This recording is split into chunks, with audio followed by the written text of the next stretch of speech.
Praise the lord. Amen. Hallelujah. ದೇವರಿಗೆ ಮಹಿಮುಂಟಾಗಲಿ. ಈ ಬೆಳಗಿನ ಜಾವದಲ್ಲಿ ದೇವ ಮಕ್ಕಳೇ, ನಾವೊಂದು ವಾಕ್ಯವನ್ನು ಓದಿಕೊಳ್ಳೋಣ. ಕೀರ್ತನೆ 119 68ನೇ ವಚನದಲ್ಲಿ ಹೀಗೆ ಬರೆಯಲ್ಪಟ್ಟಿದೆ, ನೀನು ಒಳ್ಳೆಯವನು, ಒಳ್ಳೆಯದನ್ನು ಮಾಡುವನು ಆಗಿದ್ದಿ. ದೇವ್ರ ವಾಕ್ಯ ಹೇಳುತ್ತೆ, ನೀನು ಒಳ್ಳೆಯವನು, ಒಳ್ಳೆಯದನ್ನೇ ಮಾಡುವನಾಗಿದ್ದಿ. ಆಮೇನ್. ಹಲ್ಲೆಲೂಯಾ.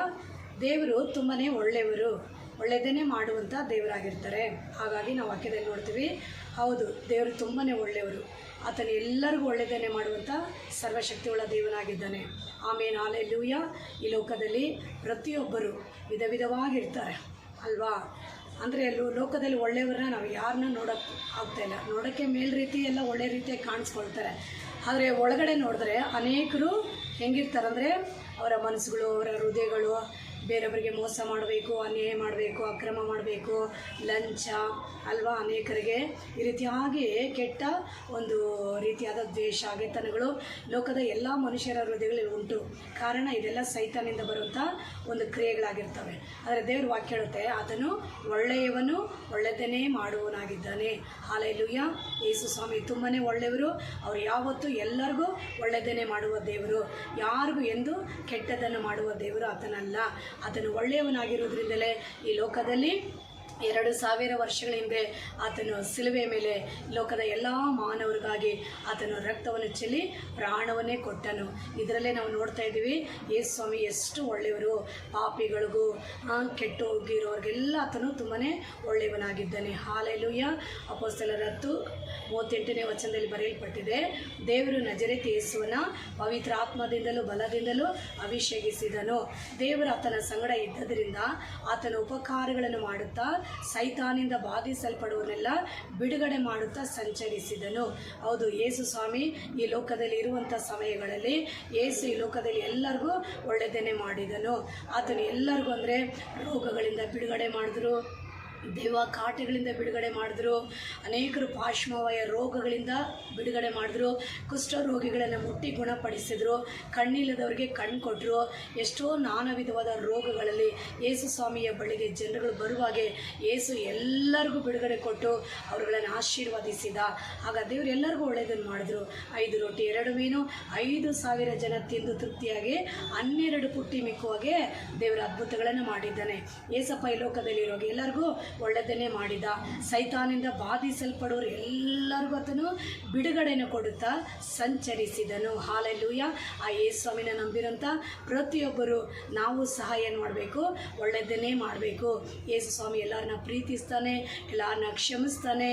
ಮತ್ತು ಆತನಲ್ಲಿರೋಂಥ ಗುಣಗಳು, ಸ್ವಭಾವಗಳು ಎಷ್ಟೋ ಶ್ರೇಷ್ಠವಾದಂಥ ಒಂದು ಗುಣಗಳು, ಸ್ವಭಾವಗಳು ಆತನಲ್ಲಿ ಉಂಟು. ಮಕ್ಕಳೇ, ನಾವು ಸಹ ಯೇಸುವನ್ನು ನಂಬಿದವರಾಗಿ ಈ ಲೋಕದಲ್ಲಿ ನಾವು ಒಳ್ಳೆಯದನ್ನೇ ಎಲ್ಲರಿಗೂ ಮಾಡುವರಾಗಿರಬೇಕು. ಹಲ್ಲೆಲೂಯಾ. ಗಲಾತ್ಯ 6:10ನೇ ವಚನದಲ್ಲಿ ನಾವು ನೋಡ್ತೀವಿ, ಸಮಯ ಇರಲಾಗಿ ಎಲ್ಲರಿಗೂ ಒಳ್ಳೆಯದನ್ನೇ ಮಾಡಿರಿ. ಹಲ್ಲೆಲೂಯಾ. ನೋಡಿದ್ರೆ ಈ ಲೋಕದಲ್ಲಿ ಇರೋದು ನಾವು ಸ್ವಲ್ಪ ಕಾಲ. ಹಾಗಾಗಿ ಇಂಥ ಸಮಯಗಳಲ್ಲಿ, ಸಂದರ್ಭಗಳಲ್ಲಿ ನಾವೇನು ಮಾಡಬೇಕು? ಎಲ್ಲರಿಗೂ ಒಳ್ಳೆಯದನ್ನೇ ಮಾಡಬೇಕು, ಯಾರಿಗೂ ಕೆಟ್ಟದನ್ನು ಬಯಸಬಾರ್ದು. ಯೇಸು ಹೇಳ್ತಾರೆ, ನಿಮ್ಮನ್ನು ಬೈಯೋರಿಗಾಗಿ ಪ್ರಾರ್ಥಿಸಿರಿ, ನಿಮ್ಮನ್ನು ಹಿಂಸೆ ಪಡಿಸೋರಿಗಾಗಿ ಆಶೀರ್ವದಿಸಿರಿ ಎಂದು ಬರೆಯಲ್ಪಟ್ಟಿದೆ. ಶತ್ರುಗಳನ್ನು ಕೂಡ ನಾವೇನು ಮಾಡಬೇಕಂತೆ? ಪ್ರೀತಿಸಬೇಕು. ಒಂದು ಕೆನ್ನೆ ಮೇಲೆ ಹೊಡೆದ್ರೆ ಮತ್ತೊಂದು ಕೆನ್ನೆಯನ್ನು ಒಡ್ಡು. ಹಲ್ಲೆಲೂಯಾ.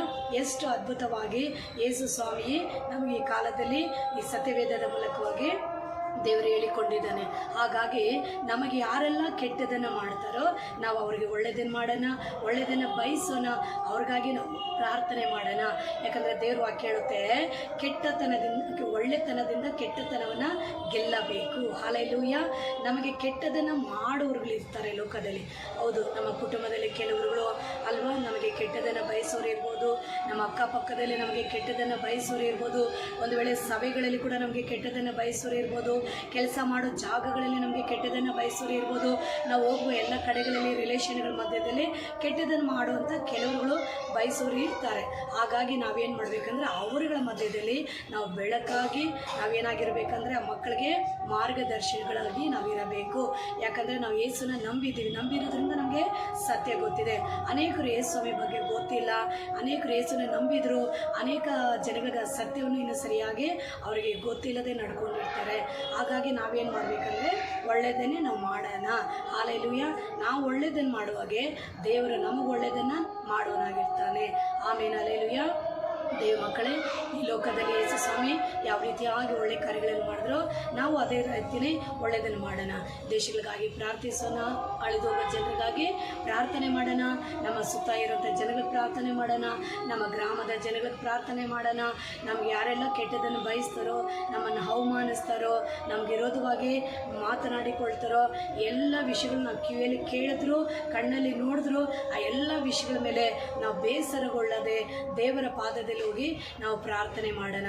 ಏಸಪ್ಪ, ಅವ್ರಿಗೆ ಗೊತ್ತಿಲ್ಲ, ಅವ್ರನ್ನ ಕ್ಷಮಿಸು, ಅವ್ರನ್ನ ಮನ್ನಿಸು, ನಮ್ಮನ್ನು ರಕ್ಷಿಸಿ ಬದಲಾಯಿಸಿರೋ ದೇವರೇ, ಅವ್ರುಗಳನ್ನ ರಕ್ಷಿಸಿ ಬದಲಾಯಿಸಂದ್ಬಿಟ್ಟು ನಾವು ಕೇಳಿಕೊಳ್ಳುವಾಗೆ ದೇವರು ಏನು ಮಾಡ್ತಾನೆ, ನಮ್ಮ ಪ್ರಾರ್ಥನೆಗಳನ್ನು ಕೇಳಿ ಸಂತೋಷ ಪಡ್ತಾನೆ. ಯಾಕಂದರೆ ಯೇಸು ಸ್ವಾಮಿಯ ಒಂದು ಗುಣ ಏನು ಗೊತ್ತಾ? ಕ್ಷಮಿಸುವ ಗುಣ, ಪ್ರೀತಿಸುವ ಗುಣ, ಎಲ್ಲರಿಗೂ ಒಳ್ಳೆಯದನ್ನೇ ಮಾಡುವ ಗುಣ ಯೇಸು ಸ್ವಾಮಿಯಲ್ಲಿ ಉಂಟು. ಹಾಗಾಗಿ ನಾವು ಯೇಸು ಸ್ವಾಮಿನ ನಂಬಿರೋದ್ರಿಂದ, ನಾವು ರಕ್ಷಣೆ ಹೊಂದಿರೋದ್ರಿಂದ, ಸತ್ಯ ಅರಿಯೋದ್ರಿಂದ ನಾವು ಸಹ ಏನು ಮಾಡಬೇಕು? ಯೇಸುವಿನ ಹಾಗೆ ಒಳ್ಳೆಯದನ್ನು ನಾವು ಮಾಡುವಾಗೆ ನಾವು ಈ ಭೂಮಿಯಲ್ಲಿ ದೇವರ ಮಕ್ಕಳಾಗಿ ಸಾಕ್ಷಿಗಳಾಗಿರೋಕ್ಕೆ ಸಾಧ್ಯವಾಗುತ್ತೆ. ಹಾಲೆಲೂಯ. ಸೈತಾನ ಈ ಲೋಕದಲ್ಲಿ ಎಲ್ಲರಿಗೂ ಕೆಟ್ಟದನ್ನು ಬಯಸ್ತಾನೆ, ಕೆಟ್ಟದನ್ನು ಮಾಡ್ತಾನೆ. ಆದರೆ ಯೇಸು ಮಾತ್ರ ಈ ಲೋಕದಲ್ಲಿ ಎಲ್ಲರಿಗೂ ಒಳ್ಳೆಯದನ್ನು ಬಯಸ್ತಾನೆ, ಒಳ್ಳೆಯದನ್ನೇ ಮಾಡ್ತಾನೆ. ಯೇಸು ನೋಡ್ರಿ, ನಮಗಾಗಿ ಪ್ರಾಣ ಕೊಟ್ಟ, ರಕ್ತ ಚೆಲ್ದ, ತನ್ನ ದೇಹವನ್ನೇ ನಮಗಾಗಿ ಆತನು ಸಮರ್ಪಿಸಿದ್ದಾನೆ. ಹೀಗಾಗಿ ಯೇಸಪ್ಪ ಇಷ್ಟಾಗಿ ನಮ್ಮನ್ನು ಪ್ರೀತಿಸಿರೋದ್ರಿಂದ ನಾವು ಸಹ ಏನು ಮಾಡಬೇಕು? ಆತನ ಒಂದು ಗುಣ ಸ್ವಭಾವವನ್ನು ಹೊಂದಿದವರಾಗಿ ನಾವು ಒಳ್ಳೆಯದನ್ನು ಮಾಡುವಾಗೆ ನಮ್ಮನ್ನು ದೇವರು ಅಧಿಕವಾಗಿ ಭೂಮಿಯಲ್ಲಿ ಆಶೀರ್ವದಿಸ್ತಾನೆ. ನಮ್ಮ ಜೀವಿತದಲ್ಲಿ ಅದ್ಭುತಗಳನ್ನು ಮಾಡಲು ಮಹಾಶಕ್ತಿಯುಳ್ಳ ದೇವನಾಗಿದ್ದಾನೆ. ಹಾಲೆಲೂಯ. ಕರ್ತನಾದ ಯೇಸುವಿನ ನಾಮದಲ್ಲಿ ಈ ಬೆಳಗಿನ ಜಾವದಲ್ಲಿ ಈ ವಾಕ್ಯಗಳನ್ನು ಕೇಳಿಕೊಂಡಿರೋಂಥ ನಿಮ್ಮ ಪ್ರತಿಯೊಬ್ಬರುಗಳನ್ನು ಯೇಸು ಆಶೀರ್ವದಿಸಲಿ. ಕಣ್ಣು ಸಣ್ಣ ಪ್ರಾರ್ಥನೆ ಮಾಡಿಕೊಳ್ಳೋಣ. ಯೇಸು ಸ್ವಾಮಿ, ಈ ಒಳ್ಳೆಯ ಸಮಯಕ್ಕಾಗಿ ನಿನಗೆ ಸ್ತೋತ್ರ. ಈ ವಾಕ್ಯವನ್ನು ಕೇಳಿಕೊಂಡಿರೋಂಥ ಎಲ್ಲ ಜನರುಗಳನ್ನ ನೀನು ಮುಟ್ಟಿ ಆಶೀರ್ವದಿಸು. ಎಲ್ಲ ದೇವ ಮಕ್ಕಳನ್ನ ನೀನು ಮುಟ್ಟಿ ಆಶೀರ್ವದಿಸು. ಹೌದಪ್ಪ, ಈ ಲೋಕದಲ್ಲಿ ನೀನು ಒಳ್ಳೆಯದನ್ನು ಮಾಡಿದಾಗೆ ನಾವು ಸಹ ಒಳ್ಳೆಯದನ್ನೇ ಮಾಡೋರಾಗಿರಬೇಕು. ಅಂಥ ಗುಣಗಳನ್ನು, ಅಂಥ ಮನಸ್ಸು, ಅಂಥ ಸ್ವಭಾವಗಳನ್ನು ಪ್ರತಿಯೊಬ್ಬರಿಗೂ ನೀನು ಕೊಡಬೇಕಾಗಿ ನಾವು ಪ್ರಾರ್ಥನೆ ಮಾಡ್ತೀವಿ. ಸಪ್ಪ, ನಮ್ಮ ಹೃದಯಗಳು ಶುದ್ಧವಾಗಿರಬೇಕು, ನಮ್ಮ ಮನಸ್ಸುಗಳು ಶುದ್ಧವಾಗಿರಬೇಕು. ನೀನು ಎಲ್ಲವನ್ನು ನೋಡುವ ದೇವರು, ನ್ಯಾಯ ತೀರ್ಪಲ್ಲಿ ನಾವು ನಿಮ್ಮ ಮುಂದೆ ನಿಲ್ಲತಕ್ಕದಾಗಿರಬೇಕು ಸ್ವಾಮಿ. ಹಾಗಾಗಿ ಭೂಮಿಯಲ್ಲಿರುವಾಗೆ ಯಾರಿಗೂ ನಾವು ಕೆಟ್ಟದನ್ನು ಮಾಡಿ ಬಿಡಬಾರ್ದಪ್ಪ, ಒಳ್ಳೆಯದನ್ನೇ ಮಾಡುವಾಗೆ ನೀನೇ ಎಲ್ಲರಿಗೂ ಸಹಾಯ ಮಾಡಿ ಅವ್ರುಗಳನ್ನ ನೀನು ನಡೆಸಬೇಕಾಗಿ ಪ್ರಾರ್ಥನೆ ಮಾಡ್ತೀನಿ. ಕರ್ತನೆ ಎಲ್ಲರನ್ನ ಆಶೀರ್ವದಿಸ್ರಿ, ಅದ್ಭುತವಾಗಿ ಮಾರ್ಗ ನಡೆಸ್ರಿ. ಪ್ರಾರ್ಥನೆ ಕೇಳಾಗೆ ಮಾಡಿದ ಸ್ತೋತ್ರ ಯೇಸು ನಾಮದಲ್ಲಿ ತಂದೆ, ಆಮೇನ್. ದೇವ ಮಕ್ಕಳೇ, ಈ ಬೆಳಗಿನ ಜಾವದಲ್ಲಿ ವಾಕ್ಯವನ್ನು ಕೇಳಿಕೊಂಡಿರುತ್ತ ನಿಮ್ಮ ಪ್ರತಿಯೊಬ್ಬರನ್ನ ಯೇಸು ಸ್ವಾಮಿ ಆಶೀರ್ವದಿಸಲಿ. ಕೇಳಿರುತ್ತ ಈ ವಾಕ್ಯಗಳನ್ನು ಅನೇಕರಿಗೆ ಹಂಚಿಕೊಳ್ಳ್ರಿ. ಅರ್ಥ ಗೊತ್ತಾ? ಪ್ರಾರ್ಥನೆ ಮಾಡಿರಿ, ಭಕ್ತಿಯಾಗಿ ಜೀವಿಸ್ರಿ. ನಿಮ್ಮ ಅಗತ್ಯಗಳನ್ನ ದೇವರು ಸಂಧಿಸ್ತಾನೆ. ದೇವರು ನಿಮಗೆಲ್ಲ ಸಮಯದಲ್ಲಿ ಪಕ್ಕದಲ್ಲಿದ್ದು ನಿಮ್ಮನ್ನು ಮಾರ್ಗ ನಡೆಸಲು ಆತನ ಮಹಾಶಕ್ತಿಯುಳ್ಳ ದೇವನಾಗಿದ್ದಾನೆ. ಆಮೇಲೆ ಹಲ್ಲೆಲೂಯಾ. ಈ ವಿಡಿಯೋನ ನೋಡಿಕೊಂಡಿರೋಂಥ ಮಕ್ಕಳೇ, ಲೈಕ್ ಮಾಡಿ ಮತ್ತು ಸಬ್ಸ್ಕ್ರೈಬ್ ಮಾಡಿ, ಶೇರ್ ಮಾಡಿ. ದೇವರು ನಿಮ್ಮನ್ನು ಆಶೀರ್ವದಿಸಲಿ. God bless you. ಆಮೇನ್.